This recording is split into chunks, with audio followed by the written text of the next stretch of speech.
हरे कृष्णा। ओम अज्ञानतिमिरान्धस्य ज्ञानाञ्जनशलाकया चक्षुरुन्मिलितं येन तस्मै श्रीगुरुवे नमः। नमः ओम विष्णुपादाय कृष्णपृष्ठाय भूतले श्रीमते भक्तिवेदांत स्वामिनिति नामिने।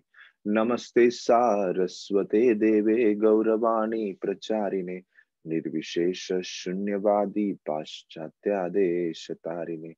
जय श्री कृष्ण चैतन्य प्रभु नित्यानंद श्री अद्वैत गदाधर श्रीवासादि गौर भक्त वृंद। हरे कृष्णा कृष्ण कृष्ण हरे हरे, हरे राम राम राम हरे हरे। हरे कृष्ण। श्री गौरांग महाप्रभु की जय। कल हम चर्चा कर रहे थे कैसे श्री गौरांग महाप्रभु ने अपने विद्यार्थियों के बीच संकीर्तन प्रारंभ किया और बड़ा सुंदर कीर्तन करने लगे। हरिहराय नमः कृष्णाय यादवाय नमः। ऐसा कीर्तन किया, सब लोग तालियां बजाने लगे और भगवान सबको दिखा रहे थे कीर्तन की विधि क्या है। वो कीर्तन की ध्वनि इतनी जोर से आ रही थी, इतनी जोर से गर्जना हो रही थी कीर्तन की, और वो पूरा वातावरण कीर्तन की ध्वनि से गूंज रहा था।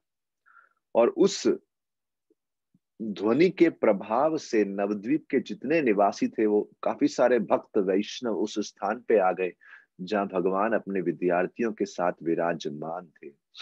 सारे के सारे वैष्णव वहां आके बिल्कुल निकट आके विराजमान हो गए और कीर्तन का आनंद लेने लगे। बोलते हैं, प्रभुर आवेश देखी सर्व भक्त गण। सभी भक्त प्रभु के इस आवेश को देखते रह गए। परम अपूर्व सबे भावे मन मन। उन्होंने कभी ऐसे अद्भुत भाव के दर्शन नहीं किए थे, इस प्रकार के कीर्तन के आनंद के दर्शन नहीं किए थे। और ऐसा विचार नहीं आया कि अरे इनका कीर्तन हमारे कीर्तन से अच्छा है, नहीं। वो तो इतने संतुष्ट हो गए, परम संतुष्ट सबे हईला अंतरे। हृदय में बहुत संतोष का अनुभव हुआ। एबे से कीर्तन हैला नदिया नगरे। बोले अब पूरी नदिया नगरी में ये कीर्तन फैल जाएगा। एमो न दुर्लभ भक्ति आच्छये जगते। वो सोचने लगे ऐसी दुर्लभ भक्ति पूरे जगत में कहीं देखने को नहीं मिली। नयन सफले है ए भक्ति देखीते। आज हमारे नयन देखने की शक्ति जो है वो सफल हो गई इस कीर्तन को देख के। यत औद्धत्य सीमाई विश्वाम्भर। अरे विश्वाम्भर तो एरोगेंस का मूर्तिमान स्वरूप थे। जो उद्दंडता है, औद्धत्य है, उसकी सीमा को लांघ गए थे। अल्टीमेट लिमिट ऑफ एरोगेंस जब विश्वाम्बर अपने विद्या रस का प्रदर्शन करते थे। लेकिन अब क्या दिख रहा है? प्रेम देखिलान नारदादिरो दुष्कर। लेकिन अब हम उस प्रेम के दर्शन कर रहे हैं जो कि नारद जैसे ऋषियों के लिए भी दुर्लभ है। हे न उद्धा तेरा यदि हे न भक्ति होए। अगर ऐसा एरोगेंट व्यक्ति, ऐसा एरोगेंट व्यक्ति अगर भक्ति रस का आस्वादन करने लगा और इस प्रकार से उसका परिवर्तन हो गया, पहले तो हमें ये समझ में नहीं आ रहा ये परिवर्तन हुआ कैसे। ना बुझी कृष्ण इच्छा ऐ वाक्य बा है। हम तो बस यही सोच सकते हैं शायद ये कृष्ण की इच्छा है, लेकिन हमें समझ में नहीं आ रहा ये परिवर्तन हुआ कैसे। सोचने लगे अगर निमाई जैसा व्यक्ति इस प्रकार से परिवर्तित हो सकता है, हम इसका मतलब किसी को जज नहीं कर सकते, किसी की आलोचना नहीं कर सकते। भगवान कब किसका परिवर्तन कर दे क्या मालूम। और जब इस प्रकार से सब वैष्णव बात कर रहे थे और जो भगवान विश्वाम्बर बहुत देर से कीर्तन में मग्न कुछ समय के लिए मूर्छित हो गए थे, वो अपनी बाह्य चेतना में फिर से वापस आ गए और लगातार कृष्ण का नाम जप करने लगे। भगवान ने बाह्य चेतना प्राप्त तो कर ली, लेकिन कोई भी भौतिक जगत के विषयों पे चर्चा ही नहीं कर रहे थे। जितने वैष्णव एकत्रित हुए थे उनको पकड़ पकड़ के लगातार क्रंदन कर रहे थे, रो रहे थे भगवान का स्मरण करके, भगवान के विरह में।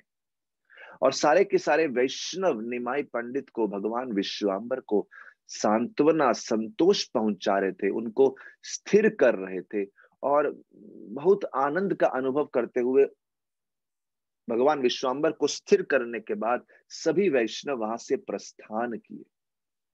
और उसके बाद बोलते हैं काफी सारे विद्यार्थियों ने डिसाइड किया कि हम भगवान के साथ हमेशा कीर्तन का ही आनंद लेंगे, हम अपना जीवन संकीर्तन के लिए समर्पण कर देते हैं। ऐसे कुछ विद्यार्थी भगवान के साथ ही पूर्ण रूप से जुड़ गए।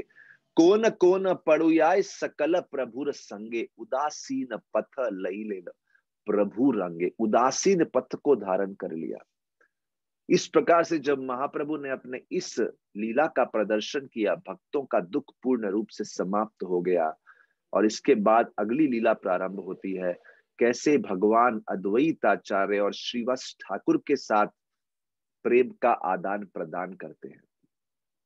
जब सभी भक्तों ने भगवान के इस प्रेम को देखा, सब पूर्ण रूप से विस्मित हो गए और सबसे पहले सब अपने लीडर अद्वैताचार्य के पास गए।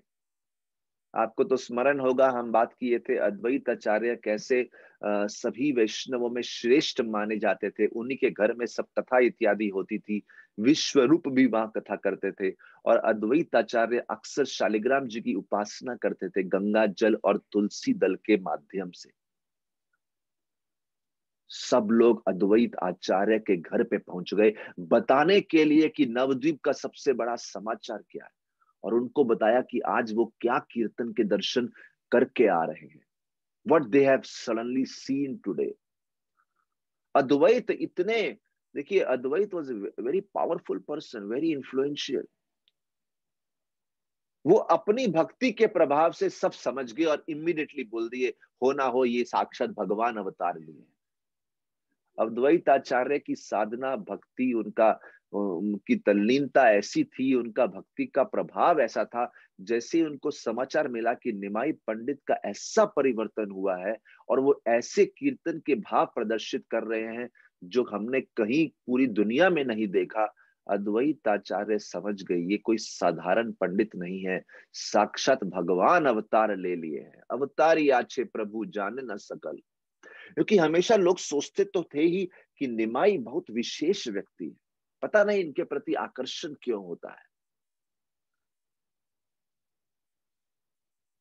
जब अद्वैताचार्य ने यह समाचार सुना तो पूर्ण रूप से वो ऐसा एब्जॉर्ब हो गए, ऐसा और बोलने लगे, एक आंतरिक चेतना में प्रवेश करके बोलने लगे, अरे मित्रों, अरे भाइयों सुनो, पिछली रात को मुझे सपना आया। देखिए अद्वैताचार्य समझ तो गए भगवान ने अवतार लिया, अभी उस बात की घोषणा कैसे करते हैं। बोलते हैं पिछली रात्रि को मुझे सपना आया और स्वप्न में मैंने बड़ा अद्भुत चीज देखा। एक्चुअली मुझे एक गीता का श्लोक समझ में नहीं आ रहा था, तो मैं बहुत दुखी था और इसलिए मैं बिना खाए ही सो गया था। जब रात्रि का अंत होने लगा, कोई मेरे सपने में आया और बोला, आचार्य उठो उठो, अपना भोजन ग्रहण करो।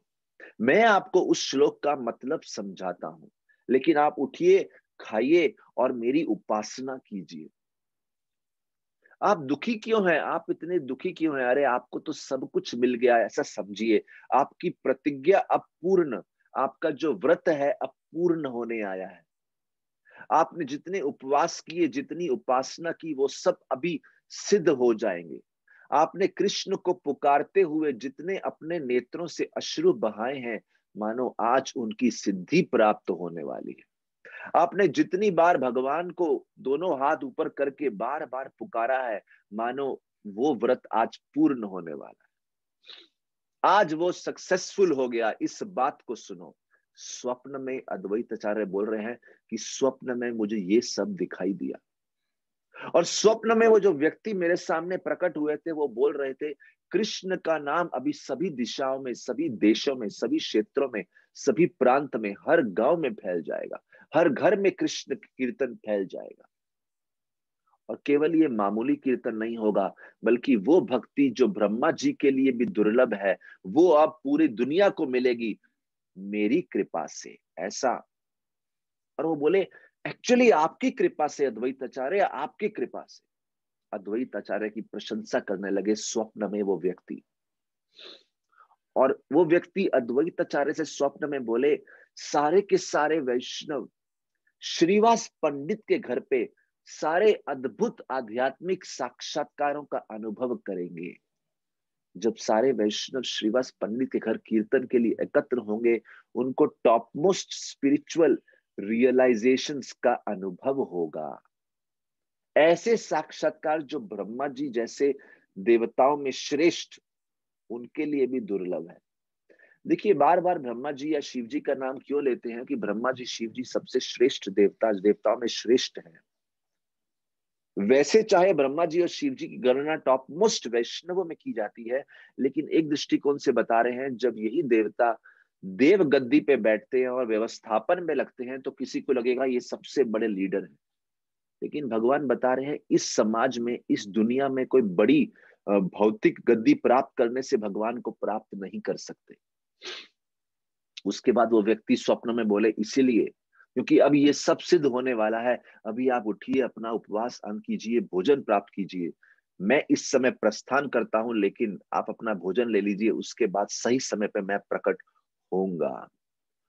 और जब मैंने अपनी आंखें खोली तो मैंने देखा विश्वाम्बर सामने खड़े थे और कुछ ही क्षणों के बाद वो अदृश्य हो गए। देखिए, जब पूरा समाचार अद्वैत आचार्य के पास पहुंचा, अद्वैत आचार्य समझ गए कि यही भगवान है और पूरा का पूरा वृतांत एक स्वप्न, उनके स्वप्न को डिस्क्राइब करने लगे सब भक्तों के सामने। फिर अतीत का ध्यान लगाने लगे कि इनका बड़ा भाई विश्वरूप हमेशा हमारे घर पे विद्या शास्त्र पढ़ने के लिए, गीता पढ़ने के लिए मेरे साथ आया करता था, और ये विश्वाम्बर तब भी हमको बहुत अद्भुत आकर्षक लगते थे। ये जब भी हमारे घर आते अपने बड़े भाई को लंच इत्यादि के लिए बुलाने के लिए, जब भी मैं विश्वाम्बर के बाल्य रूप के सौंदर्य को देखता, मेरा हृदय, मेरा चित्त उनके प्रति पूर्ण रूप से आकर्षित होता, और मैं तभी उस आकर्षण के प्रभाव में आके उस बालक को आशीर्वाद दिया करता था। मेरा आशीर्वाद है, तुम जल्द से भक्ति प्राप्त करो, भगवान के प्रति भक्ति प्राप्त करो, अपने भाई जैसी भक्ति प्राप्त करो। मैं ऐसा आशीर्वाद देता था।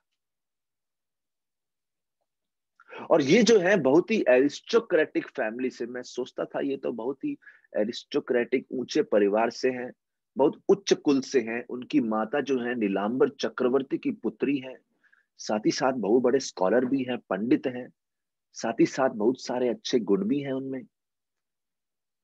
और ये सब भौतिक गुण आज सार्थक हो गए जब उन्होंने उसमें कृष्ण भक्ति जोड़ ली।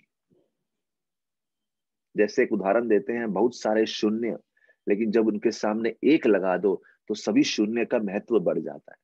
बोले, इनके पास पांडित्य है, सौंदर्य है, उत्तम कुल है, बहुत सारे अच्छे गुण हैं, लेकिन आज कृष्ण भक्ति जोड़ के ये सभी के सभी गुण सार्थक हो गए।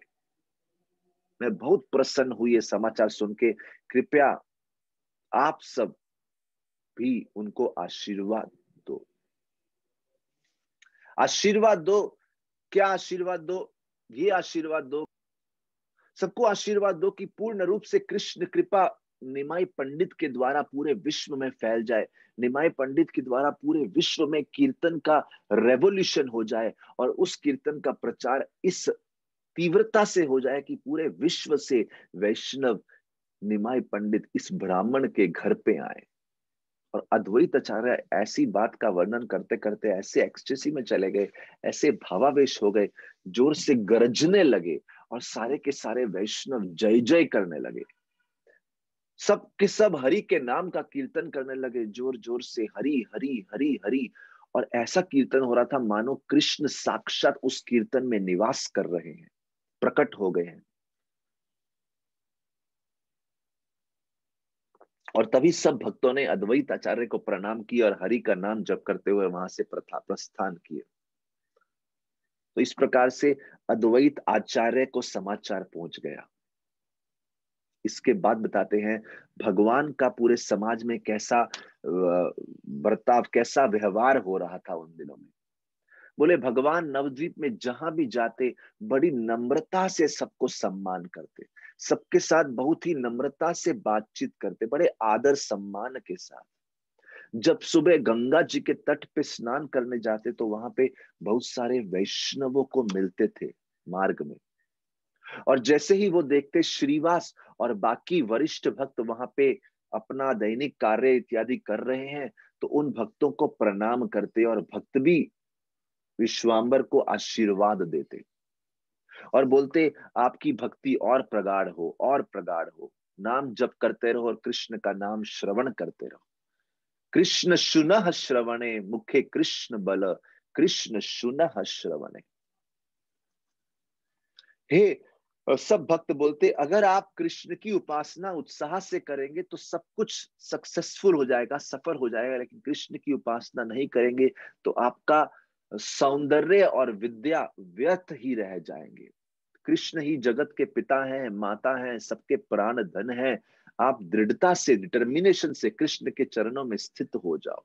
भगवान उनके आशीर्वाद से बहुत प्रसन्न होते और भगवान अपनी कृपा दृष्टि उनके ऊपर बरसाते। और भगवान बोलते,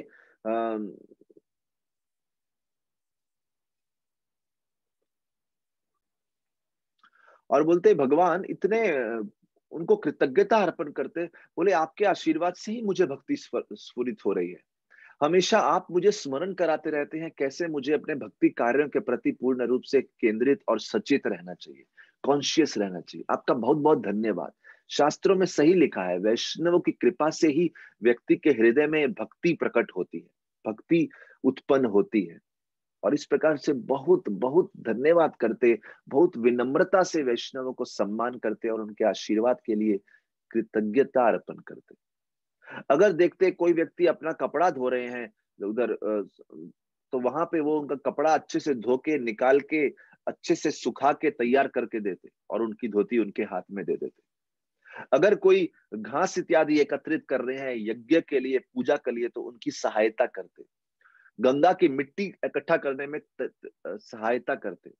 और कभी कभी कोई फूल एकत्र कर रहे हैं तो निमाई उनके फूल उठा के, फूलों की टोकरी उठा के उनके घर तक पहुंचा देते। भगवान विश्वाम्बर देखते रहते कब किसकी कैसे छोटी छोटी सहायता कर सकते हैं। सारे के सारे वैष्णव उनसे रिक्वेस्ट करने लगे, नहीं नहीं नहीं, आप मत कीजिए, आप मत कीजिए, ये क्या कर रहे हैं आप। लेकिन विश्वाम्बर तो उनकी सेवा से कभी चूकते नहीं, सेवा में और तत्पर हो जाते। इस प्रकार से प्रतिदिन भगवान विश्वाम्बर सभी वैष्णवों की, जो कि उनके ही सेवक हैं, उनके ही भक्त हैं, सभी वैष्णवों की सेवा में बहुत आनंद लेने लगे। ऐसी कौन सी सेवा थी जो भगवान अपने भक्तों के लिए करने को तैयार नहीं थे? He was ready to do any service. यहां तक कि बोलते हैं भगवान अपना पद भी त्यागने को तैयार हैं भक्त की सेवा करने के लिए। इसीलिए शास्त्र बोलते हैं कृष्ण सबके मित्र हैं, सुहृद सर्वभूतानां। कृष्ण किसी से नफरत नहीं करते, किसी को निग्लेक्ट नहीं करना चाहते, उपेक्षा नहीं करना चाहते। कृष्ण तो सबको प्रेम बांटना चाहते हैं। कृष्ण किसी के साथ पक्षपात नहीं करना चाहते। लेकिन फिर भी बोलते हैं अपने भक्त के लिए, देखिए भगवान अपने भक्त के लिए एक असुर प्रवृत्ति के व्यक्ति को दंड देते हैं। एक्चुअली भगवान को किसी को दंड देने में कोई रुचि नहीं है, किसी के साथ विशेष नफरत करने में, उपेक्षा करने में कोई रुचि नहीं है, किसी से द्वेष करने में कोई रुचि नहीं है। लेकिन अगर कोई भक्त को हानि करता है तो फिर भगवान विवश हो जाते हैं उस भक्त की सेवा करने के लिए, और उस भक्त की रक्षा करते समय कभी कभी किसी को दंड देना पड़ता है। जैसे हस्तिनापुर में देखते हैं पूरा दुर्योधन का परिवार नष्ट हो गया, क्यों? क्योंकि उन्होंने पांडवों पे अत्याचार किया था। ऐसे ही दूसरा उदाहरण दिया है कि भगवान कभी कभी अपने आप को बेच डालते हैं अपने भक्त के कारण। जैसे सत्यभामा की खातिर कभी एक बार भगवान बिक भी गए थे। तो ऐसे कई कथाएं आती हैं किस प्रकार से भगवान जो है अपने भक्तों के सेवक हैं। कौन है उनकी भक्ति नहीं करना चाहेगा? और भगवान गौर सुंदर इसी प्रकार से पूरी दुनिया को दर्शा रहे थे कि सबसे उत्तम लक्ष्य क्या होना चाहिए। वैष्णवों की सेवा अपने स्वयं के उदाहरण से सिखा रहे थे। उन्हें कभी कोई शर्म नहीं आई किसी प्रकार की छोटी बड़ी सेवा करते हुए, हर प्रकार की सेवा करने को तैयार थे। कभी किसी के लिए फूलों की टोकरी उठाई, कभी किसी के वस्त्र उठाए, कभी किसी के वस्त्र धोके दे दिए। और वैष्णव भी बड़ी बहुत कोशिश करते थे कि विश्वाम्बर ऐसा ना करे, लेकिन उनको रोक ही नहीं पाते थे। विश्वाम्बर भगवान की ऐसी नम्रता थी, और क्योंकि वो सेवा इतनी विनम्रता भाव से करते थे, लगातार वैष्णव उनको आशीर्वाद देते रहते थे। It's very important to collect blessings in life. और वो आशीर्वाद यही था, भज कृष्ण स्मर कृष्ण सुन कृष्ण नाम, कृष्ण हो सबार जीवन, धन प्राण कृष्ण ही सबके धन प्राण जीवन हो जाए। इस प्रकार से कहीं ब्लेसिंग देते थे। ब्लेसिंग एक आशीर्वाद ये भी था कि कृष्ण बई आर नाई स्फुरुक तुम्हार, तुम्हारे हृदय में कृष्ण के अलावा और कोई स्फूर्ति नहीं होनी चाहिए, और किसी चीज के प्रति आकर्षण नहीं होना चाहिए। और इस प्रकार से जब आप भक्ति करेंगे, आपके भक्ति के प्रभाव से, आपके सानिध्य, आपके संग से हमारे सारे दुखों का अंत हो जाएगा। और साथ ही साथ ये वैष्णव ये भी आशीर्वाद देते थे कि जो नास्तिक लोग कीर्तन का उपहास परिहास करते हैं, कृष्ण कीर्तन का मजाक उड़ाते हैं, कीर्तन की निंदा करते हैं, भगवान उन पे भी कृपा करें ताकि वो भी भक्ति रस में डूब जाएं पूर्ण रूप से।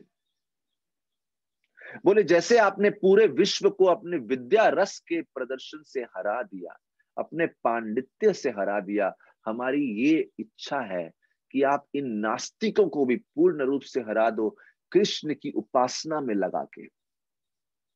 अगर आपकी कृपा प्राप्त हो गई तो हम सब कृष्ण के नृत्य और कीर्तन में और नाच गाने में, कृष्ण कीर्तन के नाच गाने में पूर्ण रूप से सम्मिलित हो जाएंगे। ये सब कहते हुए भक्तों ने अपना हाथ भगवान के ऊपर रख दिया और खूब आशीर्वाद देने लगे। और साथ ही साथ अपने दुखों का भी वर्णन करने लगे। हम दुखी क्यों हैं? क्योंकि यहाँ पे अच्छा वैष्णव संग नहीं मिलता। बहुत सारे लोग कृष्ण भक्ति की निंदा करते रहते हैं, और वो लोग कृष्ण भक्ति में रुचि नहीं लेते। हमारा केवल यही दुख है। इस प्रकार से बड़ा सुंदर वर्णन सभी वैष्णवों ने किया, अपने दुख का वर्णन किया, बहुत सारे आशीर्वाद भी दिए। जब इस प्रकार से भगवान ने भक्तों की याचना और भक्तों का आशीर्वाद सुना, भगवान इतने एक तो बड़े प्रसन्न हुए, बड़ी प्रसन्नता से उस आशीर्वाद को अपने शीश पे धारण किया और बोले भक्तों के आशीर्वाद से ही किसी को कृष्ण भक्ति प्राप्त होती है। साथ ही साथ जब उन्होंने भक्तों को पीड़ित देखा तो भगवान विश्वाम्बर ने तभी ठान लिया, अभी तो अपनी लीला को पूर्ण रूप से अपनी शक्तियों का प्रदर्शन करना ही पड़ेगा। लेकिन उससे पहले भगवान बड़े विनम्रता भाव में सारा क्रेडिट उन भक्तों को देने लगे। देखिए, भगवान अपनी शक्तियों का प्रदर्शन करने चाह रहे हैं, लेकिन उससे पहले सारा श्रेय उन भक्तों को दे रहे हैं, एक्सप्रेस करके, बोल के, व्यक्त करके। क्या बोलते हैं भगवान? आप सब कृष्ण को बहुत प्रिय हैं, इसलिए जो आप सब कहेंगे वो जरूर होगा। आप सब चाह रहे हैं इस प्रकार से कृष्ण भक्ति का प्रचार हो, तो होगा। क्यों होगा? क्योंकि आप सब चाह रहे हैं। बोले आपके शब्दों से मेरा जीवन धन्य हो गया है, और आपके शब्द इतने शक्तिशाली हैं कि साक्षात यमराज भी उन शब्दों का खंडन नहीं कर सकते। जब आपने ऐसे आशीर्वचन बोले हैं तो ऐसा होगा। और वैसे भी आपको ऐसे तुच्छ पापी नास्तिकों के बारे में चिंता करने की जरूरत नहीं है। आप स्वयं कृष्ण के नाम जप का आनंद लीजिए, और आप कृष्ण नाम स्मरण में रहिए। आप भगवान का नाम जप करेंगे, लेकिन भगवान अपने भक्तों की दुख को देख नहीं पाएंगे। इसलिए कृष्ण जल्द ही भक्तों की खातिर, भक्तों के कारण नवद्वीप में प्रकट होंगे, अवतार लेंगे। और मैं अब ये समझ पा रहा हूं कि अगर कृष्ण अवतार लेंगे तो क्यों ले रहे हैं, क्योंकि आप सबकी जो भक्ति, कंबाइंड भक्ति का जो इफेक्ट है, वो भगवान को अवतार लेने के लिए विवश कर देगा, और फिर पूरा नवद्वीप वैकुंठ जैसा हो जाएगा। आप सब उस परिवर्तन के कारण हैं। बोले आपकी कृपा से पूरा का पूरा विश्व का कल्याण हो जाएगा, और आप सब मुझे तो अपना बस एक तुच्छ दास समझिए, और अभी मुझे आशीर्वाद दीजिए ताकि मैं यहाँ से और मुझे आशीर्वाद दीजिए कि आप सब कभी मुझे छोड़ेंगे नहीं, you will never leave me, हमेशा मुझे अपने आश्रय में रखेंगे। देखिए भगवान का भाव, जब भक्ति के भाव में आए हैं तो भक्त के भावों को पूर्ण रूप से एक्सप्रेस कर रहे हैं। जब भगवान डिवोटी भी बनते हैं तो टॉप मोस्ट डिवोटी, और डिवोशन का एक लक्षण है कि व्यक्ति सब कुछ करते हुए भी श्रेय दूसरों को देता है, दूसरों के आशीर्वाद को कारण बताता है अपने सक्सेस का, स्वयं श्रेय नहीं लेता। तो भगवान डिवोटी के रूप में भी टॉप मोस्ट डिवोटी के एक्शंस प्रस्तुत कर रहे हैं। भगवान जब फाइटर बनते हैं तो नंबर 1 फाइटर बनते हैं, डिवोटी बनते हैं तो नंबर 1 डिवोटी बनते हैं, ह्यूमिलिटी दर्शाते हैं तो नंबर 1 ह्यूमिलिटी दर्शाते हैं। विश्वाम्बर ने सभी भक्तों के चरणों से धूल अपने शीश पे धारण करी,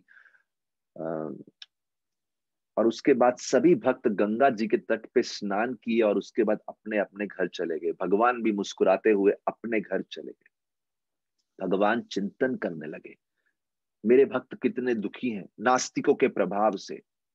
और घर पे आने के बाद अंदर भगवान के अंदर क्रोध उत्पन्न होने लगा नास्तिकों के प्रति, जो निंदा करते हैं, जो भक्ति में बाधा करते हैं, उनके प्रति। और घर पे आने के बाद जोर से गरजने लगे। क्या गरजने लगे?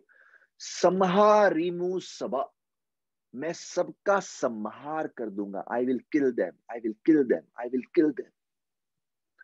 दूसरा चीज गरज रहे थे, मुई सही, मैं वही हूं, मैं वही हूं, मैं वही हूं। मानो इनडायरेक्टली बता रहे हो यही है वो साक्षात कृष्ण।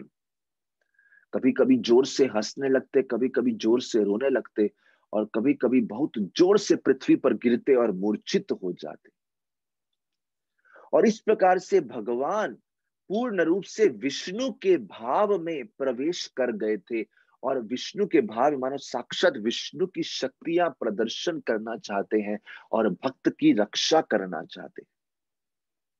शची माता, उनकी माता देखिए साधारण ब्राह्मण का परिवार है बाहरी रूप से, तो वो देख के घबरा रही थी, मेरे पुत्र को क्या हो रहा है, शायद फिर से कोई वायु विकार बीमारी हो गई है।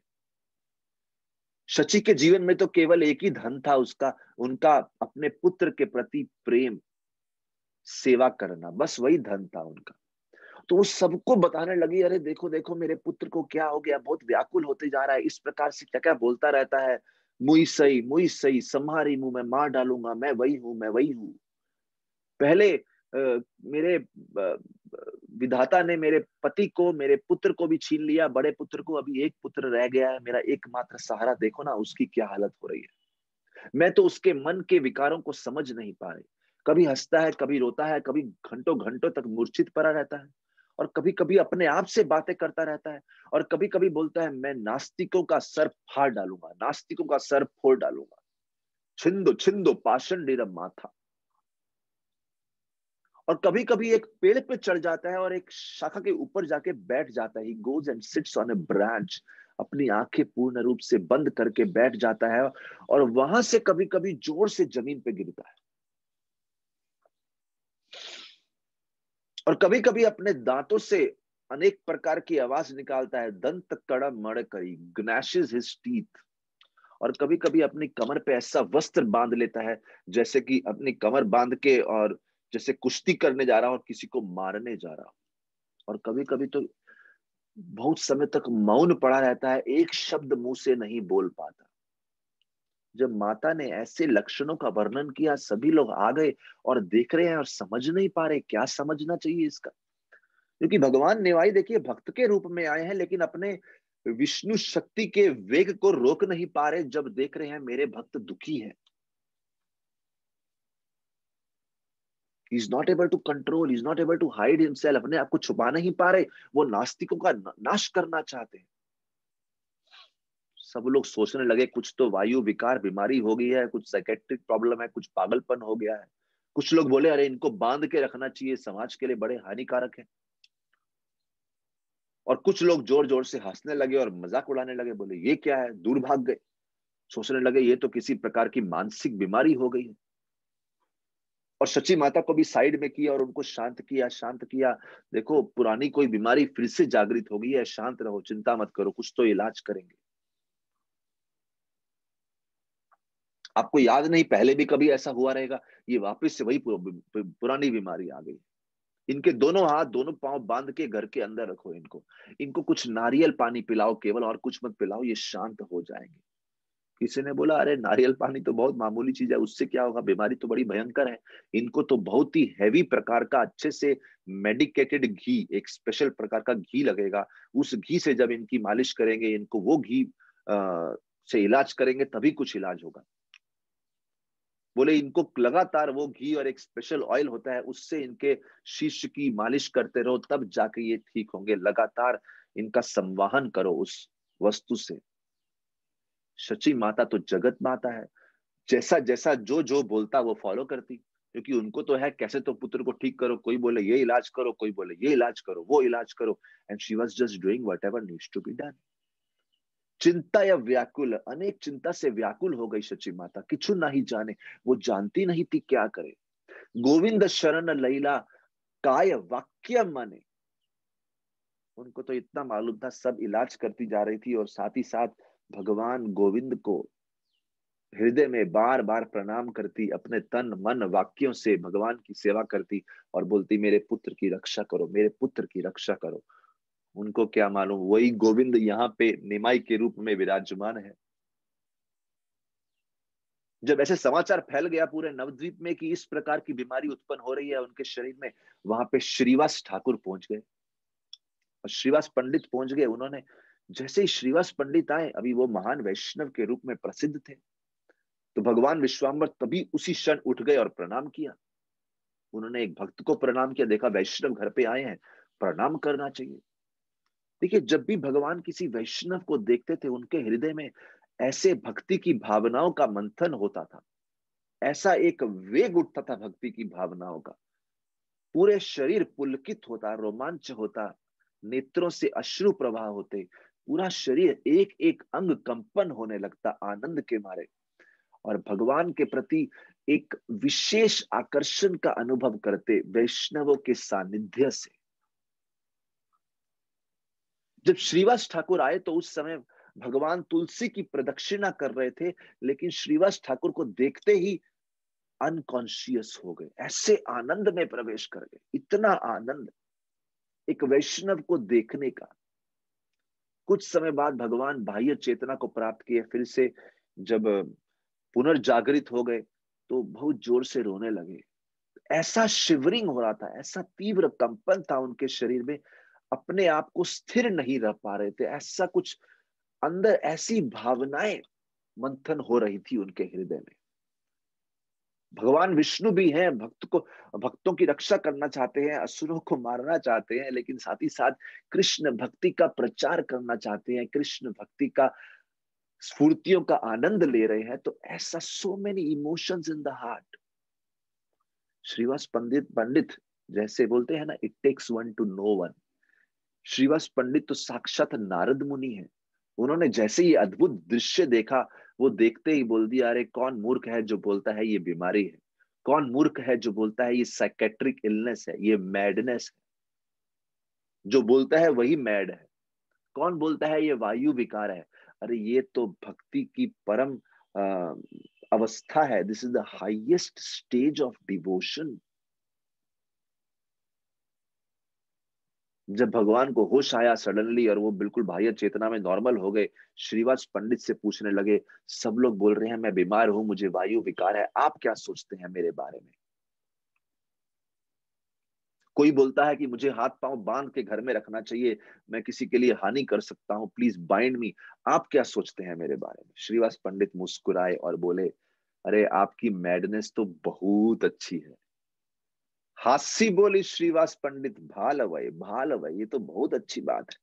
तुम्हारा ये मत वय तहा आमी चाय। मैं चाहता हूं जो मैडनेस आपको प्राप्त हुई है, वो मैडनेस, वो पागलपन मुझे भी प्राप्त हो जाए। ऐसी कृष्ण भक्ति, ऐसा अद्भुत दिव्य प्रेम मुझे भी प्राप्त हो जाए, बस मुझे तो यही इच्छा है। Make me also mad like you. अरे मैं तो देख रहा हूं भक्ति के महान लक्षण आपके शरीर में प्रकट हो रहे हैं। कृष्ण ने बड़ी कृपा दी है आपको। श्रीवास ठाकुर बोल रहे हैं ऐसा, कृष्ण ने बड़ी कृपा दी है आपको। जब भगवान ने इस प्रकार श्रीवास पंडित से सुना, मानो कोई तो है जो भगवान के भावों को समझ रहा है। भगवान ने बड़े आनंद से श्रीवास ठाकुर को आलिंगन कर लिया और बड़े ही आनंद से उनको उनका उनका आलिंगन करके बहुत धन्यवाद बोला। सब सोचते हैं कि मैं पागल हो गया हूं, मुझे कोई बीमारी हो गई है, लेकिन आपका तो कंक्लूजन कुछ और ही है, आपका तो निष्कर्ष अलग ही है।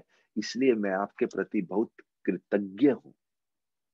अगर आप भी यही बोलते कि मुझे कोई बीमारी है, मुझे वायु विकार है, वात विकार है, मैं संतुलन खो बैठा हूं, तो मैं समझ जाता कि मेरा तो जीवन, अगर आप भी मुझे नहीं समझ पाते तो मैं गंगा में डुबकी मार के अपना जीवन अंत कर लेता। लेकिन आप समझ पा रहे हैं, आप सही आप मेरे हृदय की भावनाओं को समझ पा रहे हैं। श्रीवास पंडित बोले, अरे क्या बात करते हैं आप, जिन लक्षणों का दर्शन मुझे आपके चित्त में हो रहा है, अरे ऐसे लक्षण की महत्वाकांक्षा तो ब्रह्मा जी, शिव जी और सनक आदि भी रखते हैं। वो भी चाहते हैं कि उनको ऐसा प्रेम, ऐसी भक्ति प्राप्त हो। श्रीवास पंडित तब प्रस्ताव रखे, बोले हम सब एकत्र होंगे और कृष्ण नाम का कीर्तन करेंगे। कृपया आप आइए और हमारे साथ कीर्तन में सम्मिलित हो जाइए। नास्तिकों को जो कहना है कहने दो, वो क्या समझेंगे कृष्ण भक्ति के भावावेश को। तब श्रीवास पंडित सच्ची माता को शांत करने लगे, बोले आप चिंता मत करिए, लोग आपके कान भर के चले जाते हैं, ये बीमारी है, वो बीमारी है, मैं बताता हूं आपके पुत्र में क्या है, आपको कोई चिंता की जरूरत नहीं है। अरे ये तो कृष्ण भक्ति है, कोई दूसरा इस बात को, कोई नास्तिक तो समझ ही नहीं पाएगा। कृपया एक साधारण व्यक्ति को इसके बारे में बताना भी मत, वो गलत ही समझेगा। ऐसा करके श्रीवास पंडित सची माता से बोलने लगे और फिर श्रीवास पंडित अपने घर में चले गए और सची माता की मानो सभी चिंताएं शांत हो गई हो, चिंता मुक्त हो गई पूर्ण रूप से। लेकिन सची माता की सबसे बड़ी चिंता थी, अगर इतनी भक्ति स्फुरित हो रही है मेरे बालक के हृदय में, तो लगता है वो कभी ना कभी संन्यास ले लेगा। सची माता के हृदय में लगातार ये डर बना रहता था। वैसे भी आपको याद हो, जगन्नाथ मिश्रा को एक बार स्वप्न आया था, तो सची माता ने भी वो स्वप्न सुना था और ऊपर से ये सब देख रही थी, तो मन में डर तो था, कभी ये संन्यास ले ले तो पता नहीं। इस प्रकार से भगवान विश्वाम्बर नवद्वीप में निवास कर रहे थे।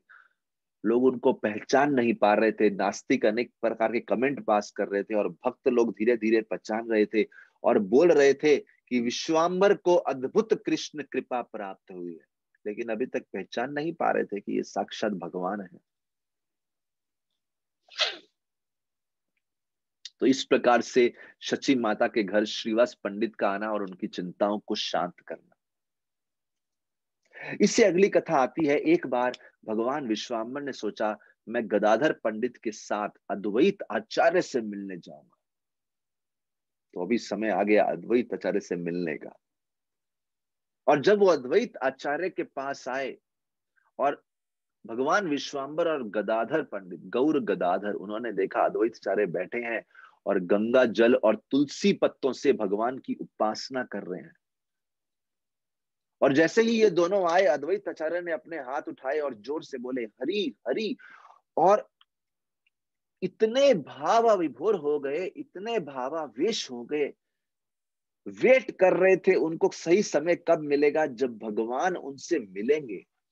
अद्वैत आचार्य जोर से हंसने लगे, रोने लगे, एक मत्त सिंह प्राय, एक सिंह के समान जोर से गर्जना करने लगे और बोले, ऐसा उनके हृदय में ऐसे भाव उठ रहे थे, एक प्रकार का क्रोध भी उठ रहा था पूरी सृष्टि के प्रति, मानो रुद्र अद्वैत आचार्य के हृदय में प्रकट हो गए। He was trying to express himself, और जितनी भावनाओं से वो सालों सालों से भगवान को पुकार रहे थे, मानो एक ही क्षण में वो सारे के सारे भाव बताना चाहते हैं साक्षात विश्वाम्बर को। और जब विश्वाम्बर भगवान ने अद्वैत आचार्य को इस भाव में देखा, भगवान विश्वाम्बर कुछ समय के लिए मूर्छित हो गए, अनकॉन्शियस हो गए। और अद्वैत आचार्य अपनी भक्ति के प्रभाव से समझ गए, यही है मेरे स्वामी, यही है मेरे भगवान, यही मोर प्राण नाथ जानी ना सकल। सब समझ गए और अद्वैत आचार्य उस समय बोलने लगे, देखिए, अद्वैताचार्य ने पहचान लिया भगवान को, और अद्वैताचार्य तभी उसी समय बोले, अरे आप एक चोर की तरह छुप रहे थे, जगह जगह छुप रहे थे, आप सोच रहे थे किसी को मालूम नहीं चलेगा आप कौन है, और आप इस प्रकार से पूरे नवद्वीप भ्रमण कर रहे थे, बिल्कुल एक चोर की तरह जो अपना वेश बदल के घूमता है ताकि कोई पहचान ना पाए। लेकिन अद्वैत के साथ आपकी ये चोरी नहीं चलेगी, आपकी ये चोरी चोरी का भाव नहीं चलेगा। आज तो मैंने आपको पहचान ही लिया। और देखिए, भगवान मूर्छित पड़े हैं। मौके का फायदा उठाते हुए अद्वैताचार्य अपने कक्ष में गए, पूजा कक्ष में, और पूजा की सारी सामग्री लेके आए। पाद्य, अर्घ्य, आचमन, चंदन, फूल, अगरबत्ती, दीप इत्यादि सब लेके आए, धूप इत्यादि लेके आए, और भगवान की आरती करने लगे, भगवान के चरणों में बैठ गए। लगातार एक श्लोक पढ़ रहे थे विष्णु पुराण में से, नमो ब्रह्मण्य देवाय गोब्राह्मण हिताय च जगतधिताय कृष्णाय गोविंदाय नमो नमः। नमो ब्रह्मण्य देवाय गोब्राह्मण हिताय च जगतधिताय कृष्णाय गोविंदाय नमो नमः। इस प्रकार से स्तुति करते जा रहे थे और भगवान के चरणों में बैठ गए, और उनके अश्रुओं से मानो भगवान के चरणों का पाद प्रक्षालन हो रहा था, बहुत सुंदरता से। और इस प्रकार से जब बैठे हैं तो देखिए, गदाधर पंडित जो भगवान विश्वाम्बर के साथ आए, गदाधर पंडित तो सोच रहे थे कि भगवान विश्वाम्बर शायद, ठीक है विश्वाम्बर है, बड़े भक्त हैं, भक्ति कृपा मिली है कृष्ण की इनको, लेकिन वो भी पहचान नहीं पाए थे अभी तक। लीला के दृष्टिकोण से देखेंगे तो गदाधर पंडित सोच रहे हैं, अरे ये तो एक युवक व्यक्ति है। तो गदाधर पंडित बिल्कुल आश्चर्यचकित हो गए, अद्वैत आचार्य इनकी उपासना क्यों कर रहे हैं। और गदाधर पंडित अद्वैत आचार्य से पूछने लगते हैं, अरे अरे अरे गोसाई, ये उचित नहीं है, आप इतने वरिष्ठ हैं और एक छोटे से बालक की आरती कर रहे हैं, ये तो एक युवा है। गदाधर के शब्द सुने तो अद्वैत मुस्कुराने लगे और बोले, ग- बोले, बालक का जानीबे कथो दिन, आप सही समय पे समझेंगे, अभी तक समझे नहीं है ये बालक, ये युवा कौन है। गदाधर बड़े आश्चर्यचकित विस्मित हो गए और सोचने लगे, ये भगवान है क्या? क्या भगवान प्रकट हो गए? भगवान का अवतार है क्या? क्या मैं सही समझ रहा हूं जो आप इंडिकेट कर रहे हैं? और ऐसा जब विचार कर ही रहे थे, तभी विश्वाम्बर, भगवान विश्वाम्बर को पुनर्होश आ गया जब वो बाह्य चेतना में आए। अद्वैत आचार्य ऐसे एक्सटेसी में थे। भगवान विश्वाम्बर ने किसी प्रकार से अपने आप के अस्तित्व को छुपाना चाहा और फिर से भक्त के भाव में प्रवेश करना चाहा और अद्वैत की स्तुति करनी चाहिए। आप महान भक्त हैं, बड़े हैं, वरिष्ठ हैं। तो विश्वाम्बर जैसे ही जागृत हुए, पुनर्चेतना को प्राप्त किए, तो एक युवा छोटी उम्र के भक्त के रूप में अद्वैत आचार्य को सम्मान कर रहे हैं, प्रार्थना कर रहे हैं। देखिए, ये भक्ति का पूरी चैतन्य लीला में हमें देखने को मिलेगा। एक भक्त दूसरे को बड़ा मानता है, दूसरा पहले को बड़ा मानता है, एक दूसरे को सम्मान देते रहते। तो अद्वैत आचार्य भगवान विश्वाम्बर की आरती कर रहे थे, और जब भगवान होश में आए तो वो अद्वैत आचार्य की स्तुति करने लगे।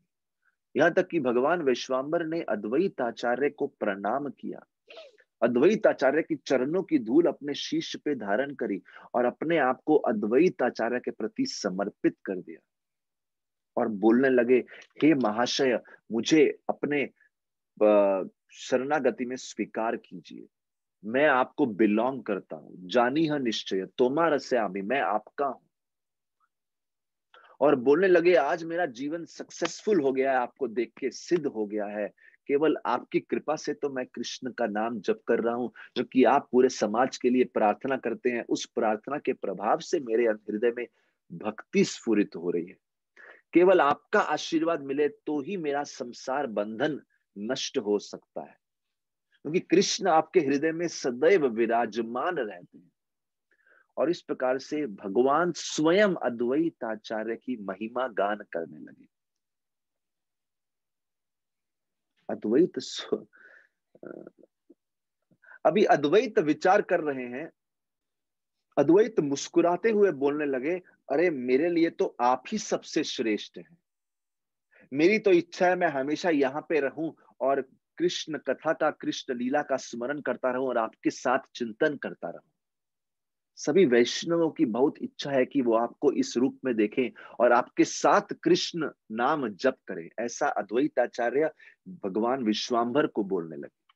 तो पहले भगवान ने अद्वैत आचार्य की स्तुति करी, फिर बदले में अद्वैत आचार्य ने भगवान के बलिए इतने सुंदर शब्द बोले, और भगवान ने उसके बाद कुछ नहीं बोला, भगवान अपने घर चले गए। देखिए, अद्वैत आचार्य जान रहे हैं कि ये भगवान है, लेकिन फिर अद्वैत आचार्य ने सोचा मैं परीक्षा लेता हूँ, ये भगवान है कि नहीं। मेरे को तो पूरा आभास हो रहा है ये भगवान ही है, ये साक्षात कृष्ण है। गदाधर पंडित को भी बोल रहे हैं, सब वैष्णव को भी बताने की कोशिश कर रहे हैं, लेकिन अब सोचे मैं परीक्षा लेता हूं। ये सोच के अद्वैत आचार्य कुछ समय के लिए शांतिपुर चले गए, जो नवद्वीप से काफी दूर एक स्थान है, वहां पे चले गए, जहां पे अद्वैत आचार्य का प्रमुख घर था, निवास स्थल था, मानो उनका एक गांव गांव था। शांतिपुर चले गए और सोचने लगे, अगर ये वास्तविकता में भगवान है और मैं वास्तविकता में इनका दास हूं, इतने सालों से पूजा करके गंगा जल से तुलसी से भगवान को पुकारता आया हूं, अगर ये वास्तविकता में वो भगवान अवतार लिए हैं और मैं इनका दास हूं, तो जरूर ये मुझे वापस ढूंढ निकालेंगे और शांतिपुर से लेके आएंगे। इस प्रकार से सोचते हुए अद्वैत आचार्य शांतिपुर चले गए। इस प्रकार से हम देख रहे हैं कि भगवान की भक्ति के दर्शन गदाधर पंडित ने किए, श्रीवास पंडित ने किए, अद्वैत आचार्य ने किए। ये भगवान के प्रमुख प्रमुख पार्षद हैं। अद्वैत आचार्य शांतिपुर चले गए। भगवान का प्रतिदिन कीर्तन होने लगा, भगवान विश्वाम्बर का प्रतिदिन पूर्ण रूप से भगवान के नाम में मग्न रहते, वैष्णवों के संग में रहते। सब लोग बहुत आनंद लेते विश्वाम्बर की इस परिस्थिति को देख के, लेकिन कोई पहचान नहीं रहे थे ये साक्षात कृष्ण है। बस वो भक्त के रूप में ही देख रहे थे, लेकिन फिर भी वो जानते थे कि ये एक अलग प्रकार के वैष्णव है, क्योंकि जिस प्रकार का एब्जॉर्प्शन इनका है, जिस प्रकार की तल्लीनता इनकी है, ऐसी और किसी की नहीं है। यहां तक कि उनके लिए भगवान के भक्ति के आनंद का वर्णन करना भी मुश्किल था कि ये विश्वाम्बर किस प्रकार के आनंद का अनुभव कर रहे हैं। सब वैष्णवों को मालूम था भक्ति में बहुत आनंद है, लेकिन ये कौन से आनंद की स्फूर्ति है, ये उनको समझ में नहीं आ रहा था। क्योंकि वो देख रहे थे कि जब इनका शरीर भगवान का नाम लेते हुए कंपन होता है और ऐसा आनंद की स्फूर्ति होती है, तो 100 लोग मिलके भी उस शरीर को शांत पकड़ के शांत नहीं कर पाते। और बोले जब नेत्रों से अश्रु प्रवाह होते हैं, तो मानो एक नहीं, हंड्रेड्स ऑफ रिवर्स, कहीं नदियां बह रही हैं, इतने आंसू बहने लगते हैं। और बोले जब इनके शरीर में रोमांच, शरीर पुलकित होता है, रोमांच होता है, तो पूरा शरीर ऐसा लगता है like a golden jackfruit, कनक पनस, गोल्डन जिस फणस का फल होता है वैसा लगता है। और इतना जोर जोर से हंसते हैं कि पूरे ब्रह्मांड को चीर डालती है वो ध्वनि। और कभी कभी भगवान का नाम लेते हुए जब ये मूर्छित होते हैं, 3 घंटे तक में भाव में प्रवेश करे रहते हैं। और जब when he regains his consciousness, किसी से कृष्ण के अलावा और कुछ बातचीत नहीं करते। और बोलते हैं जब गरजते हैं, भगवान का नाम इनके कंठ से निकलता है, तो सुनने वाले मानो उनका कान फट जाएगा। लेकिन भक्त सोचते हैं यही वाणी तो हमारा उद्धार करेगी, कल्याण का कारण बनेगी। ऐसी तीव्रता से उठने वाली पुकार कृष्ण के नाम की। और कभी कभी उनका पूरा का पूरा शरीर एक खंबे के समान स्तब्ध हो जाता है, स्तंभ कृति शने शने होए। और कभी कभी पूरा शरीर मक्खन से भी कोमल हो जाता है। ऐसे विकार उनके शरीर में उत्पन्न होते थे जब वो कृष्ण का स्मरण करते थे। सब भक्तों ने ये अद्भुत दृश्य देखे। और जब सब भक्त, देखिए अद्वैत आचार्य तो चले गए शांतिपुर, अभी सब भक्त इन दृश्यों को देख रहे हैं तो विचार कर रहे हैं इन दृश्यों का क्या मतलब हो सकता है, ये कौन हो सकते हैं। ये तो समझ गए ये साधारण मनुष्य नहीं है। कोई बोलने लगा अरे ये तो भगवान के अंश अवतार हैं। कोई बोलने लगा नहीं नहीं, कृष्ण इनके शरीर में आके विहार कर रहे हैं। कोई बोला नहीं नहीं, ये तो सुखदेव गोस्वामी है। कोई बोला अरे ये तो प्रहलाद है, कोई बोला नहीं नहीं, ये तो नारद मुनि जैसी भक्ति दिख रही है। कोई बोला चलो जो भी है, लेकिन जब से इनका ये भक्ति भाव दिख रहा है, हमारे सारे दुख अंत हो गए। सभी भक्तों की पत्नियां बोलने लगी, अरे आपको समझ में नहीं आ रहा, कृष्ण साक्षात पर्सनली अपीयर हुए हैं। इस प्रकार से सब लोग अपनी अपनी चेतना के अनुसार समझ रहे थे, कमेंट कर रहे थे। बहुत सुंदर वर्णन किया गया है इस प्रकार से भगवान के भक्ति भाव का। और जहां इतने सारे लोग भगवान की आइडेंटिटी को, पहचान को समझना चाह रहे हैं, जहां इतने लोग कमेंट कर रहे हैं ये कौन है, ये कौन है, लेकिन भगवान इन सब कमेंट से परे, इस सब बाह्य चेतना की सुध-बुध से परे, भगवान तो हर समय जब कोई वैष्णव दिखते, वैष्णवों को अच्छे से पकड़ के उनके उनके कंठ में अपना शीश रख के जोर जोर से रोने लगते और भगवान को पुकारते रहते, बोलते हे करुणा सिंधु, हे दीन बंधु, आप तो करुणा के सागर हैं। आपसे विरह, आपसे दूर होने के बाद मेरे लिए एक एक क्षण काटना मुश्किल हो रहा है। इसी भाषा में लगातार भगवान गौरांग महाप्रभु अपनी हृदय की बात बोलते रहते और जो भी मिलता उनसे पूछते, मुझे कृष्ण कहाँ मिलेंगे, मुझे कृष्ण कहाँ मिलेंगे, मैं कहाँ कृष्ण के दर्शन कर सकता हूँ, कृष्ण की बांसुरी की ध्वनि सुन सकता हूँ, कृपया मुझे बताइए। और हर समय ऐसी तीव्रता, ऐसी उत्कंठा, ऐसा क्रंदन, कभी कभी बीच में शांत हो जाते। और जो अपने सबसे निकट ये भक्त हैं उनको जाके बोलते, मैं आपको अपने दुख की सीमा कैसे बताऊं, how do I tell you the limits of my distress, there is no limit. बोले जब मैं गया गया था, गया से आने के बाद मैं कनाही नटशाला से होते हुए वापिस आया, और कनाही नटशाला में मुझे एक सुंदर श्याम वर्ण के, तमाल तमाल वृक्ष का जैसा रंग होता है वैसे वर्ण के बालक के दर्शन हुए। और उनके सुंदर करली हेयर्स, नवगुंज सहित कुंतल मनोहर, अति सुंदर बालक, गुंज की माला धारण किए हुए, उनके शीश पे मोरपंख था और उनके शरीर पे अनेक आभूषण से सुसज्जित। इतना तेज था उनके दिव्य शरीर का कि मैं अच्छे से देख भी नहीं पा रहा था। और अपने हाथ में उन्होंने एक वंशी धारण की थी और उनके चरणों में बहुत सुंदर नुपुर थी, अति मनोहर। और उनकी भुजाओं में बहुत सारे आभूषण थे और मानो नील मणि के स्तंभ को भी सुंदरता को हरा दे ऐसा सौंदर्य था। उनकी छाती पे श्रीवत्स था, कौस्तुभ मणि था और अनेक प्रकार के रत्न से जड़े हुए आभूषण, नेकलेस थे। और पीतांबर वस्त्र धारण किए हुए थे और अपने कर्ण में मकर कुंडल धारण किए थे, शार्क शेप्ड इयररिंग्स, और कमल के समान उनके नेत्र थे। और जब वो मेरे पास आ रहे थे, मुस्कुरा रहे थे और उन्होंने मेरा आलिंगन किया और आलिंगन करके मुझे ऐसा प्रेम दिया और उसके बाद छोड़ के चले गए।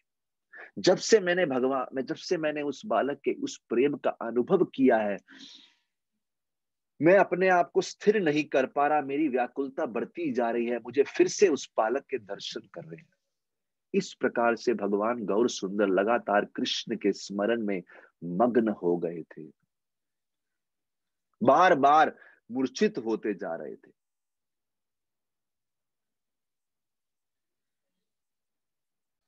और जब भगवान हर समय इसी भाव में रहते तो भक्त लोग सोचते थे हमें कुछ बोलने का मौका ही नहीं मिलता। भगवान बीच बीच में कभी when he used to become very calm, सौम्य हो जाते, मतलब बातचीत करने की अवस्था में हो जाते, तो उस समय सब वैष्णव बोलने लगते, हम धन्य हो गए, हम धन्य हो गए, क्योंकि हमें आपकी संगति प्राप्त हो रही है। जो भी आपका संग करेगा उसको वैकुंठ जाने की इच्छा भी नहीं होगी। बोलो श्री गौरांग महाप्रभु की जय। तुम्ही संगे यार तार वैकुंठ की करे। अरे आपका संग मिला तो व्यक्ति वैकुंठ को भी त्याग देगा। तिले के तुम्हार संगे भक्ति फल धरे। आपके साथ अगर एक क्षण भी मिल गया, मानो उसकी भक्ति सफल हो गई। सब वैष्णव बोलने लगे, भगवान विश्वाम्बर को, हम तो आपके ऊपर पूर्ण रूप से आश्रित हैं, कृपया हमें कीर्तन में सम्मिलित करवाइए। हमारा पूरा शरीर, हमारा मन नास्तिकों के उपस्थिति के कारण झुलस रहा है संसार की शक्तियों के रजोगुण तमोगुण के प्रभाव से। कृपया हमें आपके, क्योंकि इस अग्नि में जो झुलस रहा है इसको शांत करने का तरीका है अपने प्रेम के ठंडे जल में हमारे चित्त को स्नान करवाइए। प्रेमे जल करह शीतल, हमारे हृदय को शीतल करिए। भगवान ने सबको सांत्वना किया, शांत किया, सांत्वना पहुंचाई, और फिर भगवान एक मत्त सिंह की तरह, लाइक अ मैडन लॉयन, वापस घर पहुंच गए। भगवान घर पे तो आ गए लेकिन घरेलू कार्यों में कोई रुचि नहीं थी। हमेशा एक दिव्य आनंद में ही रहते थे, हमेशा कृष्ण को पुकारते रहते थे। शची माता को बड़ी चिंता होती थी कि इनको कौन संभालेगा। तब शची माता को एक ऐसा व्यक्ति दिखा, वो समझ गई अगर श्री गौरांग महाप्रभु को कोई संभाल पाएगा तो वो ये है। वो व्यक्ति कौन है, हम कल की कथा में चर्चा करेंगे। श्री गौरांग महाप्रभु की जय, श्रील प्रभुपाद की जय, हरिनाम संकीर्तन की जय।